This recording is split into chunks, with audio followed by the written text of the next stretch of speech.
এজন স্থানীয় খিলঞ্জীয়া অসমীয়াক ৰাস্তাত বগৰাই দৌৰাই মাৰিছে। লগতে যিবিলাক সাংবাদিকে নিউজ কৰিব গৈছিল তাৰে মাজৰ কিছু সাংবাদিককো মাৰি মাথা ফালি দিছে আৰু অসমীয়া গো বেগ ধনি দিছে।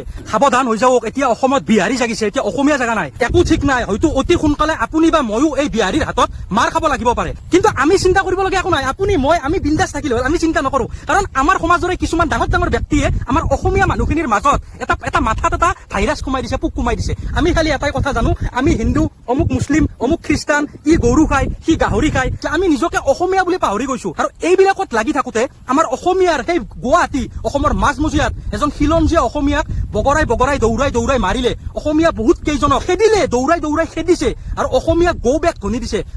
ভাবি চাইছেনে এবাৰ কি হৈছে? কিন্তু মনত ৰাখিব, অসমৰ যেতিয়া সংকট আহিছে তেতিয়া কিন্তু আমি অসমীয়া মানুহখিনিয়ে জাতি, ধৰ্ম, ভাষা, বৰ্ণ নিৰ্বিশেষে আমি অসমীয়া হৈ একগোট হৈ আমি কাম কৰিছো। আৰু এতিয়াও সেই সময়টো আহি গ'ল। কিন্তু দুদিনমান আগতে ফেঞ্চি বজাৰ আন ঠাইত আমাৰ অসমীয়া ছোৱালীৰ গাৰ কাপোৰ ফালি দিছিল অনা অসমীয়া বিহাৰীয়ে। তাৰে দুদিনমান পিছত ফাটাশিল আমবাৰী গুৱাহাটীত অসমীয়া ছোৱালীক বিহাৰীয়ে বহুত বেয়াকে অপমান কৰিছিল।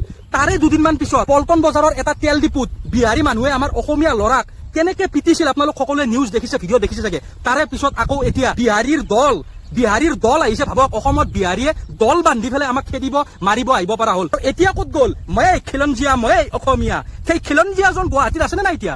তেওঁতো কৈছিল যে তেওঁ বোলে খিলঞ্জীয়া, তেওঁ বোলে আমাতকে বেছি খিলঞ্জীয়া অসমীয়া বোলে তেওঁ। আৰু এতিয়া সেই খিলঞ্জীয়া ব্যক্তিজনে কিবা মাত দিছে নে? আজি কিছুদিনৰ পৰা এই জিতেন্দ্ৰ হালৈ নামৰ খুৰাজনে বহুত ধুনীয়া কাম কৰি আছে। অবৈধ ভাং বেপাৰী, গাঞ্জা বেপাৰী অবৈধভাৱে যিবিলাকে ভাঙৰ বেপাৰ কৰি আছে, যিবিলাকে ড্ৰাগছৰ বেপাৰ কৰি আছে, যিবিলাকে জুৱাৰ খেলা চলাই আছে অবৈধভাৱে, সেইবিলাকক ধৰিছে আৰু পুলিচৰ ওচৰত গতাই দিছে। এতিয়া তেওঁলোকৰ সংখ্যক, কাৰণ এই দাদাজনে আজি কিছুদিনৰ পৰা এই যে অপৰাধীবিলাক যে ধৰি আছে তাৰে বোলে বেছিভাগ মানে প্ৰায়ে বিহাৰী মানুহ। এতিয়া বিহাৰী বুলি কোৱা কাৰণে তেওঁলোকৰ গাত বৰ বেয়াকে লাগিছে, তেওঁলোকে বহুত খং উঠিছে। আৰে ভাই, বিহাৰীক বিহাৰী নকৈ কি বুলি কম? আমি অসমীয়া, আমাক কোনোবা যদি অসমীয়া বুলি কয় আমি বেয়া পাম নেকি? দাদাজনক বোলে ইনফৰমেশ্যন এটা দিছিলে যে গুৱাহাটীৰ এই চেৰাপ ভাটিৰো সেইখিনিত ওচৰতে বোলে এনেকে বোলে অবৈধভাৱে গাঞ্জা বেপাৰ চলি আছিল। তো দাদাজনে গৈ বেলেগ দিনাৰ নিচিনাকে সেইবিলাক জব্দ কৰিলে। সেই সময়তে এনেকে মানে সেইখিনি সময়তে এটা বোলে দল আহিল, বোলে পুৰা বিহাৰীৰ দল, আৰু সেই দলৰ পৰা দাদাজনক একেবাৰে মাটিত বগৰাই মাৰিলে, সাংবাদিকক প্ৰহাৰ কৰিলে। ভাবক, এতিয়াও সময় আছে, ইয়াৰ পিছত কিন্তু বহুত দেৰি হৈ যাব, বহুত বেছি দেৰি হৈ যাব। যিমান দল সংগঠন, যিমান আমাৰ অসমৰ নিউজ চেনেল আছে, যদি আপুনি অসমীয়া হয় তেতিয়াহ'লে যিমান অসমীয়া মানুহ আছে একগোট হ'ব সময় হ'ল। অসমৰ যিমান নিউজ চেনেল আছে আপোনালোকৰ সাংবাদিকক প্ৰহাৰ কৰিছে, আপোনালোক এনেই বহি থাকিলে নহ'ব। এতিয়া সময় হৈছে একগোট হ'বৰ কাৰণে। যিমান দল সংগঠন আছে সকলোৱে মাত মাতিবৰ সময় হ'ল। ইমান লাইটলি এইটো ঘটনা আমি ল'লে নহ'ব।